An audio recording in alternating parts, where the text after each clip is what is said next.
Before Adam ever takes his first breath in Genesis, something unsettling is already implied, not through a loud declaration, but through silence.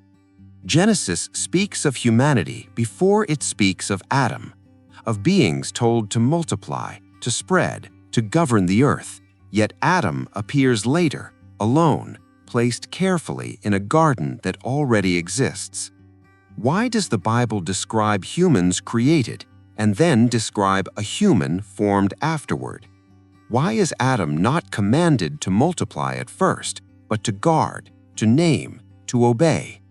Ancient readers did not ignore these details. They paused at them, because sometimes the most important truths are not announced, they are assumed.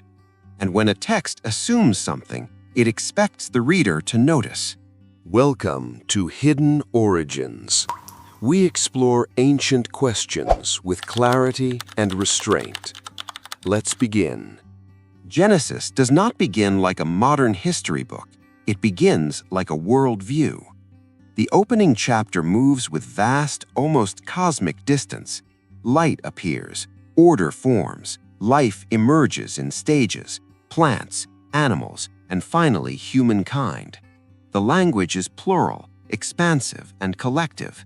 Humanity is described as a category, not a character. Let us make man in our image. In the Hebrew text, this is not a solitary figure. It is ha'adam, humanity as a whole, male and female together, created, blessed, and immediately given purpose to fill the earth and exercise stewardship over it. Nothing about this description feels local or personal. It is global, archetypal, almost abstract. Then Genesis shifts. Chapter 2 does not continue forward in time the way a modern reader expects. Instead, it zooms inward. The tone slows. The language becomes tactile. Earth is no longer a concept, it is soil. Humanity is no longer plural, it is shaped by hand. This is where Adam appears. But Adam does not arrive into an empty world. The land already exists. Rivers already flow. Vegetation is present.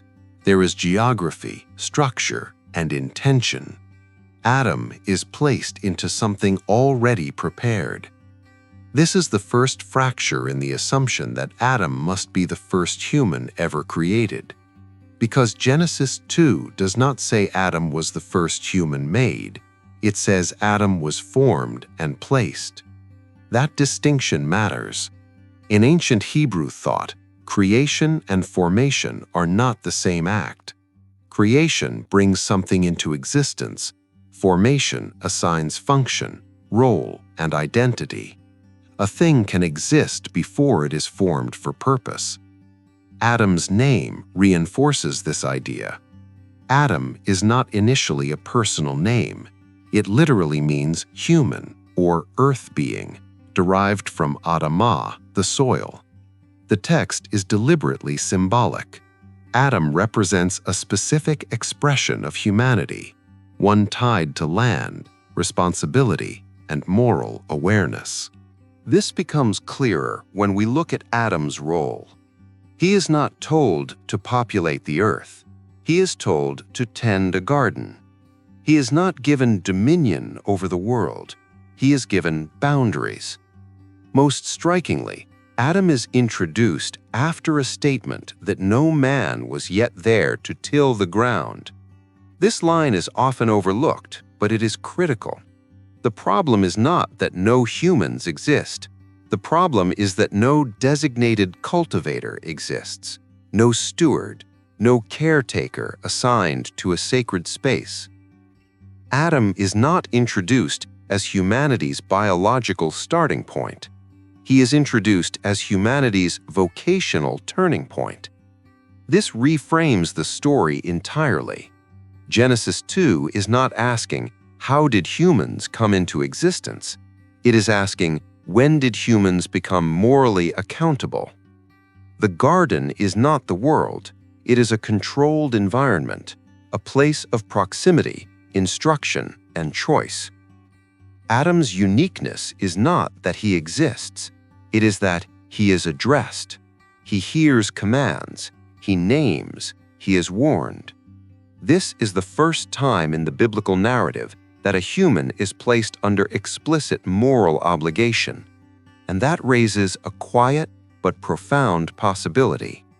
Adam may not represent the first human body, but the first human conscience. The story at this stage is not denying earlier humans, it is narrowing focus to the moment humanity becomes aware, responsible, and answerable. This is the foundation upon which everything else rests. If Adam was not introduced as the biological beginning of humanity, then the next question naturally follows. What kind of world did Adam enter? Genesis gives subtle but important clues. The text describes fields, rivers, and regions with names that suggest familiarity, not novelty. Geography is already defined. Systems already function. The world Adam steps into is not raw creation, it is organized space. Most revealing is the phrase often translated as, "There was no man to till the ground." In modern readings, this is usually taken to mean no humans existed at all. But the original language does not demand that conclusion. The phrase points to role, not population. It identifies the absence of a specific kind of human, one assigned to cultivate, guard, and maintain a sacred environment. In other words, Adam is introduced to solve a problem of purpose, not existence. Ancient cultures surrounding early Israel held similar ideas. Many believed humanity existed long before divine instruction was given. What separated ordinary humans from sacred humans was not biology, but proximity to divine law, ritual, and responsibility. Genesis fits this intellectual world remarkably well. Adam is placed in a garden, not a city. Gardens in the ancient Near East were symbols of order carved out of chaos, controlled spaces where humans and the divine interacted. They were not wild nature, they were intentional design. The Garden of Eden functions less like a birthplace and more like a sanctuary. Inside it, Adam is given three defining actions: to serve, to guard, and to name. These are not survival tasks, they are priestly ones. Serving and guarding are the same verbs later used to describe temple duties. Naming in ancient thought is not labeling, it is understanding essence and authority. Adam's role begins to look less like the first farmer and more like the first mediator between humanity and moral order. This reframes the famous command about the tree. The prohibition is not arbitrary. It introduces something new into the human experience: conscious moral limitation. Before this moment, humans, wherever they lived, may have acted by instinct, social structure, or survival. Adam is the first human depicted as capable of disobedience in a moral sense. That distinction is critical. Sin in Genesis does not begin with violence or chaos. It begins with awareness, with a choice made against instruction. Adam's story is not about curiosity, it is about responsibility. This explains why Adam's disobedience carries consequences that extend beyond the garden. Exile is not merely punishment, it is transition. Adam is removed from a protected environment and returned to the wider world, now carrying something new: moral knowledge. The world outside the garden is not newly created, it is newly inhabited by a changed human. This perspective resolves a long-standing tension in Genesis. After Adam's exile, humanity seems to expand rapidly. Cities appear.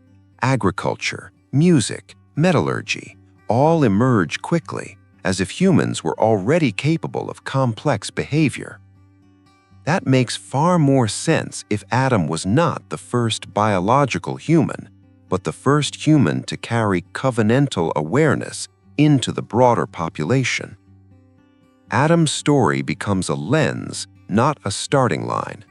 It explains why later biblical genealogies focus on moral lineage rather than population size. The text is tracing the spread of responsibility, not reproduction. Even Cain's fear, "Whoever finds me may kill me," suggests a populated world beyond the immediate family. The narrative does not pause to explain this because to its original audience, it required no explanation. They already understood that Adam's story was representative. This does not diminish Adam's importance, it elevates it. Adam becomes the prototype of conscious humanity, the moment when humans are no longer merely living beings, but accountable ones. And that distinction reshapes how we understand everything that follows. If this exploration is adding clarity rather than confusion, subscribe to Hidden Origins to continue examining ancient questions with depth and balance, because the story is only beginning. Once Adam leaves the garden, the narrative tone of Genesis subtly shifts. The story widens again, but it does not return to the cosmic scale of the opening chapter. Instead, it follows the consequences of something new that has entered the human condition: awareness. Adam does not leave Eden ignorant, he leaves changed. The text does not describe him learning how to farm or survive from scratch. Those skills appear almost assumed. What is emphasized instead is strain between desire and restraint, between brothers, between humans and the limits now imposed upon them. This is where the story of Cain and Abel becomes critical. Cain is not portrayed as primitive or confused. He farms, offers sacrifices, and responds emotionally to rejection. His failure is not ignorance, it is reaction. He understands enough to feel wronged, enough to feel resentment, and enough to choose violence. This suggests something important. Whatever Adam carried out of the garden did not remain isolated within him. It spread. The narrative is tracing how moral awareness moves through humanity, not instantly improving it, but complicating it. Responsibility does not arrive as enlightenment alone. It arrives with tension. Cain's question, "Am I my brother's keeper?" is not naive. It is philosophical. It challenges the very idea that one human is accountable for another. That question could not exist in a purely instinct-driven species. It only emerges when moral expectation has already taken root. And yet, Cain fears others. He fears being killed. The text again assumes a populated world without explanation. What it focuses on is not how many people exist, but how they now relate to one another under moral strain. This pattern continues. As generations pass, Genesis describes cultural acceleration. Cities built, arts developed, tools forged. At the same time, it describes moral deterioration. Violence increases, pride expands, power consolidates. The key tension is not between humans and nature. It is between human capability and human restraint. This is why the figure of Adam remains central even as the story moves far beyond him. Adam represents the point where humanity crossed a threshold. After him, humans are no longer merely living in the world, they are shaping it, often faster than they can ethically manage. This tension culminates in the brief but haunting statement that the earth becomes filled with violence. That phrase is not random. It signals imbalance. Human power has outpaced human wisdom.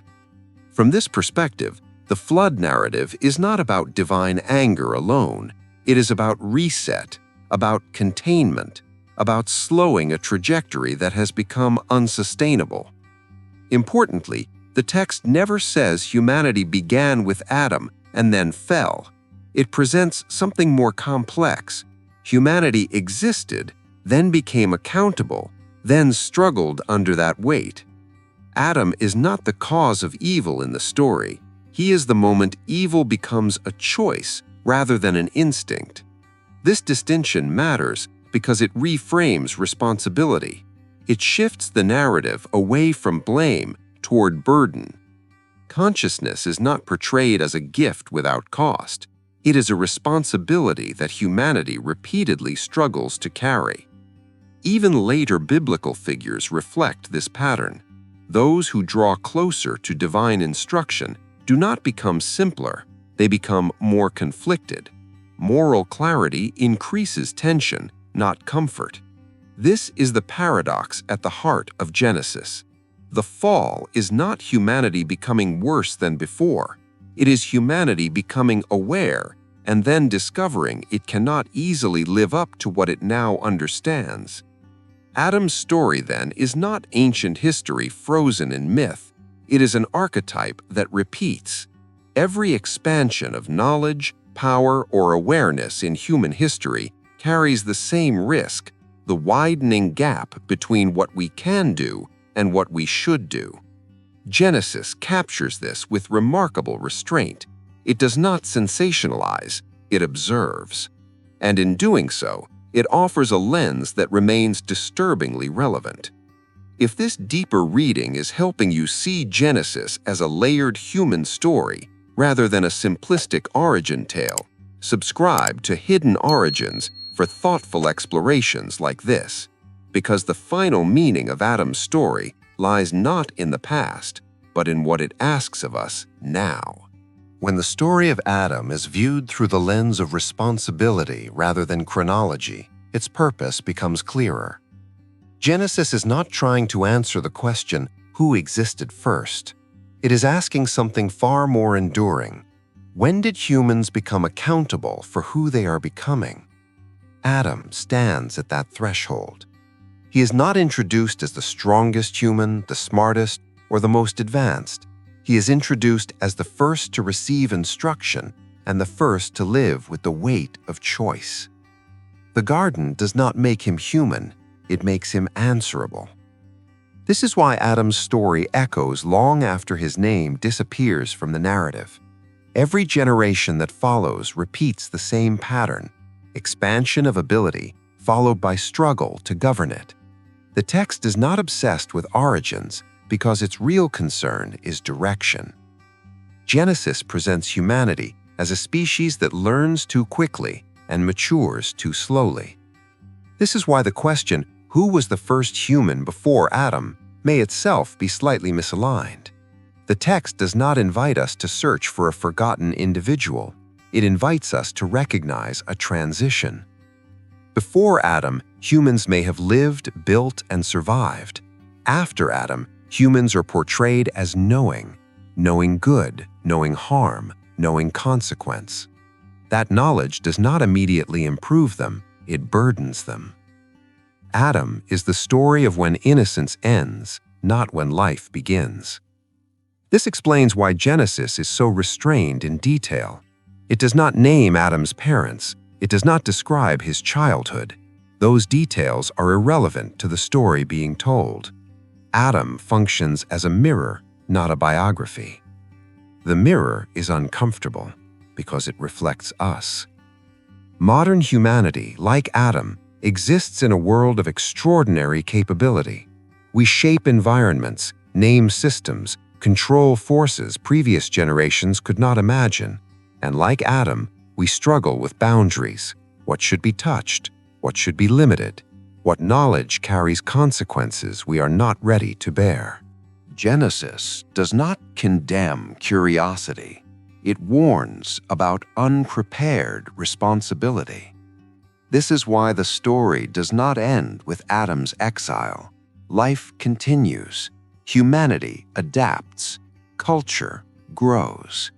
The world outside the garden is not cursed into meaninglessness. It becomes the place where awareness must be worked out in action. The ground is harder now, not because farming is punishment, but because conscious living is harder than instinctive existence. To know right and still choose wrongly is the human dilemma Genesis places at the center of history. Seen this way, Adam is not a distant ancestor lost in myth. He is a recurring moment in human development, the instant when power meets ethics and finds no easy balance. So who was the first human before Adam? Perhaps the more faithful answer is this: there were humans before Adam, but there was no Adam before Adam. No figure placed at the crossroads of awareness and obligation. No symbol for the moment humanity became responsible, not just for survival, but for meaning. Genesis is not hiding a secret civilization. It is revealing a pattern that repeats whenever humanity advances faster than its wisdom. And that may be why this ancient text still unsettles modern readers, not because it speaks about the past, but because it quietly describes the present. If this final reflection helped reframe Adam's story in a deeper, more meaningful way, subscribe to Hidden Origins for more calm, documentary-style explorations of ancient questions. Because the most important origins are not behind us, they are unfolding within us.